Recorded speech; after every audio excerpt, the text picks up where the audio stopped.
South ఇండియాలోనే అతి తక్కువ ధరలకి రత్నాలను అందించే ఏకైక సంస్థ 6JVR. పునరుత్పాదక ఇంధనానికి సంబంధించి రవాణా వ్యవస్థని వీలైనంత వేగంగా అమల్లోకి తీసుకొచ్చేందుకు కేంద్ర ప్రభుత్వం కసరత్తు చేస్తోంది. ఇందులో భాగంగా గ్రీన్ హైడ్రోజన్ గురించి పెద్ద ఎత్తున చర్చ జరుగుతుంది. ఆ క్రమంలోనే గ్రీన్ హైడ్రోజన్ ట్రైన్ నడిపేందుకు ప్రణాళికలను సిద్ధం చేసింది. అతి త్వరలోనే హర్యానాలో ఉన్నటువంటి జింద్ నుంచి సోనిపట్ వరకు ఈ గ్రీన్ హైడ్రోజన్ ట్రైన్ నడిపేందుకు కేంద్ర ప్రభుత్వం ప్రణాళికల్ని రెడీ చేసుకుంది. ఏ విధంగా నడుస్తుంది గ్రీన్ హైడ్రోజన్ ట్రైన్, అదేవిధంగా అసలు గ్రీన్ హైడ్రోజన్ ట్రైన్ మోడల్స్ ఏ విధంగా ఉంటాయి, రకరకాల బొమ్మలు ఇంటర్నెట్లో కనిపిస్తున్నాయి. హైడ్రోజన్ ట్రైన్కి సంబంధించి దేశంలో కాదు ప్రపంచంలోనే అత్యంత శక్తివంతమైనటువంటి ఇంజిన్ని, ఎందుకంటే 1200 హార్స్ పవర్ ఉన్నటువంటి ఇంజిన్ని భారత ప్రభుత్వం, భారత రైల్వే శాఖ డెవలప్ చేస్తున్నట్టుగా కూడా ఒక సమాచారం ఉంది. ఈ క్రమంలో ఫస్ట్ ఎక్స్పెరిమెంట్, ఒక 80 కిలోమీటర్ల డిస్టెన్స్లో ఉన్నటువంటి ఫస్ట్ ఎక్స్పెరిమెంట్ చేయబోతుంది కేంద్ర ప్రభుత్వం. రైల్వే శాఖ మంత్రి కూడా దీనికి సంబంధించినటువంటి విషయాన్ని ఇంకా అన్అఫిషియల్గానే అనౌన్స్ చేశారు. మొత్తం హర్యానాలో ఉన్నటువంటి కీలకమైనటువంటి ప్రదేశాలు జింద్ నుంచి సోనిపట్ వరకు, అంటే ఢిల్లీ శివార్ల వరకు దాదాపు 86 కిలోమీటర్ల డిస్టెన్స్, గంట సేపు ప్రయాణం ఉంటుంది. మొదటి experimental train journey, hydrogen train journey ప్రారంభించబోతున్నారు. దగ్గర ఒక 15 నుంచి 20 రోజుల్లోనే ఈ ఎక్స్పెరిమెంటల్ ట్రైన్ జర్నీ ఉంటుంది. ఎందుకంటే కేంద్ర ప్రభుత్వం ఇప్పటికే హైడ్రోజన్ వెహికల్స్ వాడకానికి సంబంధించి ఒక పైలట్ ప్రాజెక్టుకి గ్రీన్ సిగ్నల్ ఇచ్చింది. ఈరోజు ఢిల్లీలో దీనికి సంబంధించినటువంటి 3 ట్రక్కుల్ని కేంద్ర ఉపరితల రవాణా శాఖ మంత్రి నితిన్ గడ్కరీ ప్రారంభించారు. ఎక్స్పెరిమెంటల్గా జరిగేటువంటి ఈ ప్రయాణాల్లో దాదాపు 18 నెలల నుంచి 24 నెలల పాటు హైడ్రోజన్ వెహికల్స్ని రన్ చేస్తారు. ఆ వెహికల్స్లో వచ్చేటువంటి సమస్యలు కానీ, హైడ్రోజన్ ఇంజిన్కి కానీ, హైడ్రోజన్ ఫ్యూయల్ సేకరణ విషయంలో వచ్చేటువంటి ఇబ్బందులు కానీ అధ్యయనం చేస్తారు. 37 రకాల వాహనాలకి పర్మిషన్స్ ఇచ్చింది కేంద్ర ప్రభుత్వం. ఎక్స్పెరిమెంటల్గా ఆ జర్నీ ఇప్పటికే స్టార్ట్ అయింది.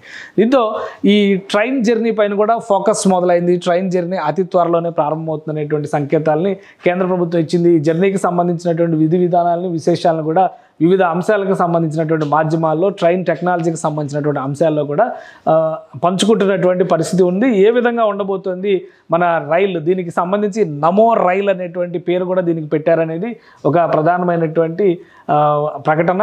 నమో రైల్ డిజైన్ ఈ విధంగా ఉండబోతుంది. నమో గ్రీన్ రైల్ పేరుతో దీన్ని అభివృద్ధి చేశారు. 1200 హార్స్ పవర్ ఉండేటువంటి ట్రైన్ ఇది. 2 హైడ్రోజన్ హార్స్ పవర్ కార్స్ దీనికి పనిచేస్తాయి. అలానే 8 ప్యాసింజర్ కార్స్, 8 క్యారియర్ ఇవి ఉంటాయి. అలానే కెపాసిటీ విషయంలో చూస్తే కనుక 2638 మంది ఒకేసారి ప్రయాణం చేసేటువంటి అవకాశం ఉంటుంది. దీని రేంజ్ వచ్చేసరికి 375 కిలోమీటర్ల వరకు ప్రయాణం చేసేటువంటి ఛాన్సెస్ ఉంటాయి. ఒక్కసారి ఇది ఫిల్లింగ్ అయితే కనుక మొత్తం 1200 హార్స్ పవర్ అనే నుంచి 3200 హార్స్ పవర్ వరకు పనిచేసే కెపాసిటీ ఉన్నటువంటి ఇంజన్స్ని భారత ప్రభుత్వం, భారత రైల్వే శాఖ డెవలప్ చేసింది. సో ప్రయోగాత్మకంగా ఫస్ట్ ఇంజిన్ని జింద్ నుంచి సోనిపట్ సెక్షన్ మధ్యలో రన్ చేయబోతున్నారు. ఇది ప్రారంభమైన తర్వాత ఏ విధంగా ఉంటాయి రాకపోకలు, అంటే ముఖ్యంగా ప్రయాణ వ్యవస్థలే పూర్తిగా మారిపోతాయి అనేటువంటి వాదన వినిపిస్తుంది. హైడ్రోజన్ రైలు పర్యావరణ హితమైంది. ఒక విధంగా గతంలో బొగ్గు రైలు ఇంజిన్ని చూసిన తర్వాత, ఆవిరి యంత్రంతో నడిచేటువంటి రైలు ఇంజిన్ని చూసిన తర్వాత, ఎలక్ట్రిక్ రైలు ఇంజిన్ని చూసిన తర్వాత ఇప్పుడు పూర్తి స్థాయిలో హైడ్రోజన్ రైలు ఇంజిన్ని చూడబోతున్నాం. అంటే ట్రాన్స్పోర్ట్ రంగంలో ఇదొక విప్లవాత్మకమైనటువంటి అంశంగానే కనిపిస్తుంది. దీనికి సంబంధించినటువంటి ముహూర్తం ఇంకా డిసైడ్ కాలేదు. నమో గ్రీన్ రైల్ అనేటువంటి పేరుతో అయితే దీన్ని డిజైన్ చేశారు. మొత్తం బ్లూ, యాష్ కలర్ రేంజ్లో ఉండేటువంటి డిజైన్స్ ఇవి. ఈ డిజైన్స్ని కూడా టెస్టింగ్ జరిగిన తర్వాత ఇందులో ఉండేటువంటి లోటుపాట్లని రైల్వే శాఖ, రైల్వే ఇంజనీర్లు గుర్తిస్తారు. ఆ తర్వాత తీసుకోవాల్సినటువంటి మార్పులు, చేర్పులు, జాగ్రత్తలు వీటన్నిటిని కూడా చూస్తారు. స్పీడ్ విషయంలో కూడా ఇది ఇప్పుడు డెవలప్ చేయబోయేటువంటి ఇంజిన్ 100 నుంచి 130 కిలోమీటర్ల వేగంతో వెళ్ళేటువంటి ఇంజిన్ రాబోయేటువంటి రోజుల్లో దీన్ని మరింత డెవలప్ చేసేటువంటి అవకాశం ఉంటుంది.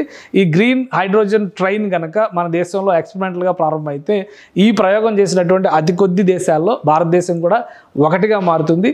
ఈ ఒకవైపు ట్రైన్స్కి సంబంధించినటువంటి రెవల్యూషన్, మరోవైపు వెహికల్స్కి సంబంధించినటువంటి రెవల్యూషన్ రాబోయేటువంటి 3 ఏళ్ళు, అంటే 2027 నాటికి రవాణా రంగంలో పూర్తి స్థాయిలో హైడ్రోజన్ వాహనాలని రీప్లేస్మెంట్ చేసేటువంటి ప్రణాళికని కేంద్ర ప్రభుత్వం అమలు చేసేటువంటి అవకాశం ఉంది. దశల వారీగా 2030 నాటికి ఈ సంప్రదాయేతర ఇంధన వనరులకు సంబంధించినటువంటి వాహనాలే మనకు కనిపిస్తాయి. అంటే పూర్తిగా ఫాజిల్ ఫ్యూయల్స్తో నడిచేటువంటి వాహనాలు, పెట్రోల్ డీజిల్తో నడిచేటువంటి వాహనాలు పూర్తిగా కనుమరుగయ్యేటువంటి అవకాశాలు పుష్కలంగా ఉన్నాయి.